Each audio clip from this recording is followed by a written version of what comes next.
You are not the person who started watching this video. Not really. Every cell on the surface of your skin has already started dying and replacing itself since you clicked play. Your thoughts have shifted. Your mood has moved. And by the time this sentence ends, the version of you who began it no longer exists. Strange thought, isn't it? Most people assume identity is simple. You wake up, you remember yesterday, so you must be the same person. Same name, same face, same memories, case closed. But that's not quite right. The real answer is far stranger than you've been told. And it starts with a wooden ship that should never have caused this much trouble. Imagine a ship. It belonged to a king, and it was kept in a harbor as a monument. Over the decades, the wood began to rot, so the planks were replaced one by one. A board here, a beam there. Slowly, year after year, every single original piece was swapped out for a new one. Eventually, not one atom of the original ship remained. Here's the question that has haunted philosophers for over 2,000 years. Is it still the same ship? This is the Ship of Theseus, first recorded by the Greek writer Plutarch in the 1st century. It sounds like a simple riddle about boats. It isn't. It's a trap. And you're the one standing inside it. Because you are not made of wood, you are made of cells, and your cells are doing exactly what those planks did. Your body replaces itself constantly. Your skin renews roughly every 2 to 4 weeks. Your red blood cells are gone and rebuilt within about 4 months. Even your bones, the hardest, most permanent feeling part of you, are fully replaced over the course of roughly a decade. The person reading this sentence is, materially speaking, not the person who was born with your name. So if none of the original matter is left, what exactly makes you, you? This is where the philosophers split into 2 camps, and they have been arguing about it for centuries. The first camp says identity lives in the body. This is called biological continuity. As long as there is an unbroken, continuous physical process, an organism, a brain, a nervous system that never stops running, then identity survives even if every individual part eventually gets swapped out. Under this view, you're like a river. The water flowing through it right now is never the same water that flowed through it yesterday, yet we still call it the same river. The philosopher Derek Parfit, writing in the 20th century, took this idea even further. He argued that personal identity isn't really a fixed, solid thing at all. It's a matter of degree.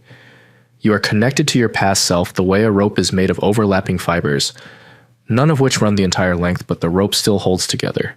The second camp disagrees entirely. They say the body is irrelevant. What matters is memory and psychological continuity. This idea traces back to the philosopher John Locke, writing in the late 17th century. Locke argued that if you woke up tomorrow with a completely different body, but every single memory, belief, and personality trait intact, you would still be you. And conversely, if your body stayed exactly the same, but every memory and psychological trait vanished, replaced by someone else's entirely, then the person in your body would not be you anymore. Locke believed the self isn't a physical object at all. It's a thread of continuous experience, stitched together by memory. Here's why this isn't just an abstract puzzle for university lecture halls. Your brain provides the most extreme example of both arguments happening at once. Neurons themselves are mostly long-lived. Many of the neurons in your brain right now have actually been with you since childhood. But the connections between them, the synapses, are being rewired constantly. Every memory you form, every habit you build, every emotional reaction you have, physically reshapes the wiring of your brain. A 2014 study on long-term memory formation showed that synaptic structures can change within minutes of a new experience. So even the part of you that feels the most stable, the part that holds your memories and your sense of self, is also under constant renovation, which raises an uncomfortable question. If your brain 10 years ago and your brain right now share almost none of the same precise wiring, and your body 10 years ago and your body right now share almost none of the same precise cells, in what sense are you the same person who made your childhood memories, fell in love for the first time, or made the biggest mistake of your life? Are you actually responsible for what that person did? Or did you simply inherit their consequences, the way a country inherits the debts of a previous government it never voted for? This isn't only a philosopher's puzzle, it is in fact the exact mechanism behind something you have personally lived through. Think about a version of yourself from 10 years ago. Different opinions possibly, different taste in music, almost certainly, different fears, different priorities, a different face in the mirror.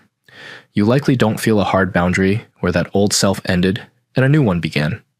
There was no single dramatic moment where you stopped being them and started being you. Instead, like the ship in the harbor, you were replaced gradually, board by board, memory by memory, until one day you looked back and the old version of you was simply gone. With no funeral, no announcement, nothing.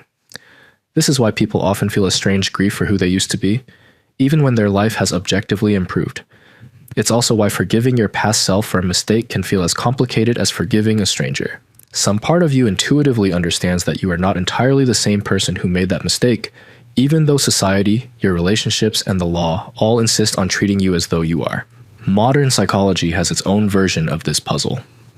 Researchers studying what is sometimes called the continuity of self have found that people tend to view their distant past selves almost like different people entirely, while still feeling a strong emotional connection to their more recent past.